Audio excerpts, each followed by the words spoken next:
Selamat malam para netizen dimanapun kita berada. Salam inspirasi bagi kita semua. Wah, agak aneh begitu kan si Hasto ini begitu ya.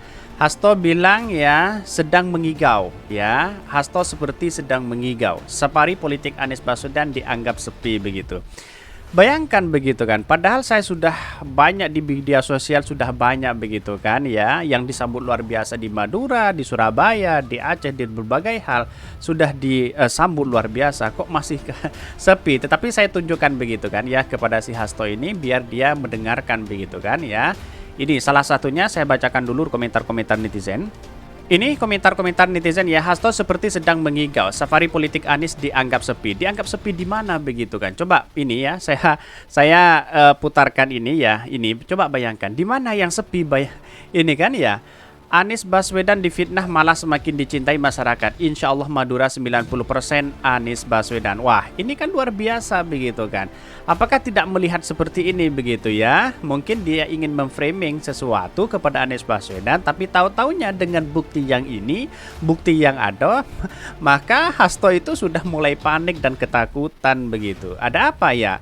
Karena pada hakikatnya hal-hal seperti inilah yang kemudian menunjukkan bahwa apa yang selama ini dilakukan oleh Anies Baswedan ya benar-benar magnetnya luar biasa, apalagi di Sampang Madura seperti ini begitu kan. Saya tunjukkan aja seperti ini. Wah, ini kan luar biasa begitu kan, ribuan masyarakat bahkan ratusan ribu begitu kan. Jadi artinya Pak Anies Baswedan tidak hanya didukung oleh tokoh politik, tidak hanya didukung para ulama, dan tidak hanya didukung oleh para santri, tetapi juga didukung oleh kalangan-kalangan orang yang masyarakat kecil begitu kan, sampai antusias menyambut sekali ya. Kalau di Madura itu ya semuanya harus mengikuti guru begitu kan ya. Pada akhirnya guru-guru kita sudah banyak yang mendukung Anies Baswedan begitu. Kita harus hormati begitu kan di situ ya. Tetapi perlu diingat, inilah demokrasi kita begitu kan. Bisa saja diintervensi apa atau bisa saja dengan adanya apa begitu kan. Bisa saja itu semua terjadi. Tetapi dengan pendapat Hasto tadi menurut saya pribadi, wah, ini tidak membaca membaca media begitu kan ya, asal ngomong aja begitu. Akhirnya apa yang terjadi ya, Hasto malu sendiri begitu ya. Bahkan ini dikatakan ya, bilangin sama Hasto, Bang, ini di Madura ya, Sampang tempat kelahiran saya ini. Salam setong dari Madura, Sampang. Ini banyak sekali begitu kan ya. Kasihan Hasto dan elit PDP lainnya bakalan anjlok suaranya di pemilu di 2024. Betul ya, ramai dipermasalahkan, sepi diperbincangkan. Anies memang luar biasa, tiada banding. Biar Indonesia makmur dan aman ya, semoga 2024 PDIP ya dan posisi ya dan oposisi seperti zaman SBY. Ini orang ini lagi GTT, galau tingkat tinggi. Ini banyak sekali realisasi kita, pastikan di 2024 Februari ya. Ngaco nih orang ini, baru bangun tidur ini, salah kecamatannya bos nih. Lihat mereka, kalian ya, banyak sekali ada pro dan ada kontra di sini begitu. Tapi apa yang disampaikan Hasto menurut saya pribadi, wah kacau begitu kan. Ya bisa saja yang disebut tadi bisa ngigau begitu ya. Ini bisa dibayangin kalau segitu dibelengin sepi, gimana yang sebelah sana begitu. Mungkin Hasto sudah bangun karena mungkin Anies Baswedan disambut luar biasa ya, tahu-taunya ngigau, dianggap sepi di situ begitu. Ya bisa saja seperti itu begitu. Tetapi politik kita kalau tidak ada Hasto saya rasa kurang begitu kan, tidak ada yang mau ditertawakan bangsa kita begitu. Si Hasto ya melihat ramainya antusias pendukung Anies ya, jadi termencret ini ya. Harus ya diberitakan, memang harus diberitakan sebaliknya, karena kalau diakui nanti PDIP sepi ini banyak sekali begitu kan. Bayangkan ada pro dan ada kontra di sini begitu. Tapi menurut saya pribadi langkah Anies Baswedan sangat luar biasa di Jawa Timur begitu kan ya. Yang dulu pura-pura nangis ini ya si Hasto, rekam jejaknya ada begitu. 2024 adalah perjalanan yang berat bagi Hasto selaku sekjen karena dibawa ya kembali ke zaman batu ya, sudah tidak relevan bagi Wong Cilik. Zaman perubahan ada di 8 mata ya. Mari berselaras ya dengan mereka, betul.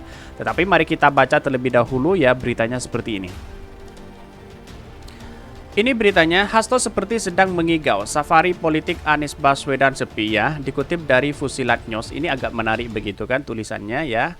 Entah apa dasarnya Hasto kemudian peduli menilai Anies Baswedan terkait dengan kunjungan ke Surabaya baru-baru ini ya. Sekjen PDIP Perjuangan ya, Hasto Kristianto atau PDIP ya, menyindir safari politik Anies Baswedan di Surabaya yang menurutnya sepi. Hasto mengatakan masyarakat sudah tahu siapa yang membangun Surabaya. Wah, bukan masalah membangun, saya tahu begitu kan. Dalam artian walaupun siapa membangun klaim hak sini situ begitu. Tapi bukan seperti itu, tapi perubahan kita begitu kan ya. Dalam artian bahwa kita itu bukan dicekal dengan berbagai hal, dengan isu sejarah yang ada, tapi menurut saya pribadi ya, dengan perubahan langkah inilah yang kemudian menjadi catatan penting. Wah, dianggap sepi di mana coba bayangkan begitu ya.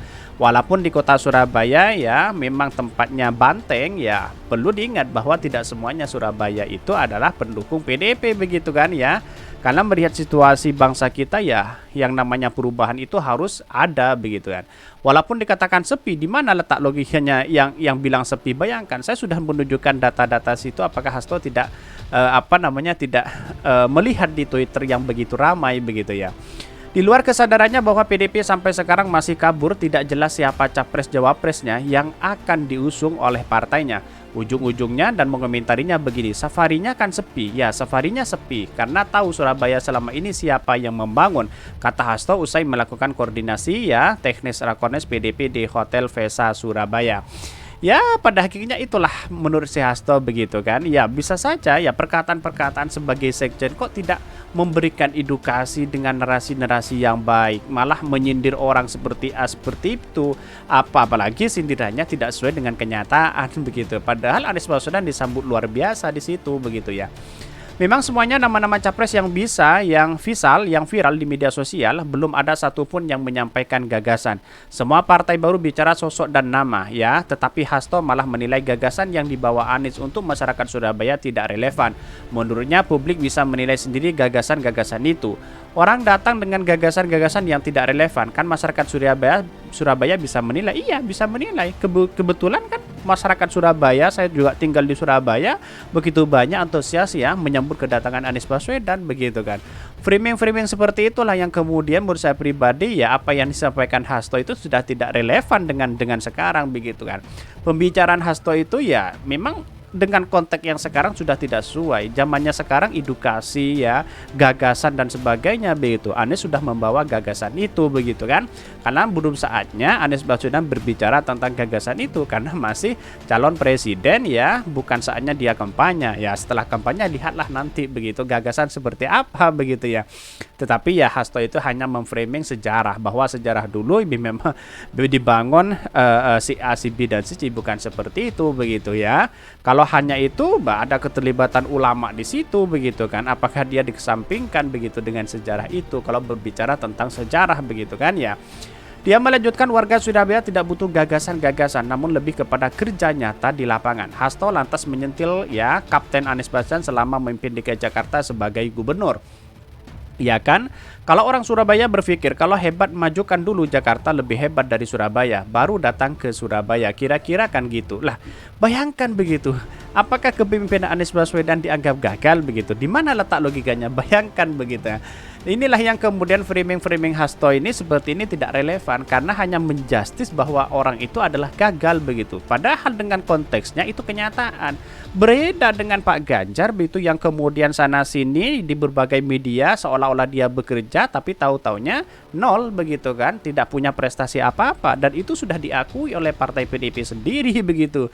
Bayangkan begitu kan. Kalau hal-hal seperti itu terjadi ya si Hasto mungkin ya berbicara apapun tidak berfaedah di situ. Karena apa? Karena konteksnya sudah tidak sesuai dengan sekarang begitu. Makanya mengapa Hasto itu sering ketika ada sesuatu diskusi di berbagai media dia tidak punya ada di situ, muncul di situ ya, munculnya ya hanya segelintir ya mengomentari itu aja karena dia tidak punya yayasan yang baik begitu. Padahal dalam acaranya kemarin katanya terbaik begitu wisudanya begitu. Di mana bayangkan begitu ya.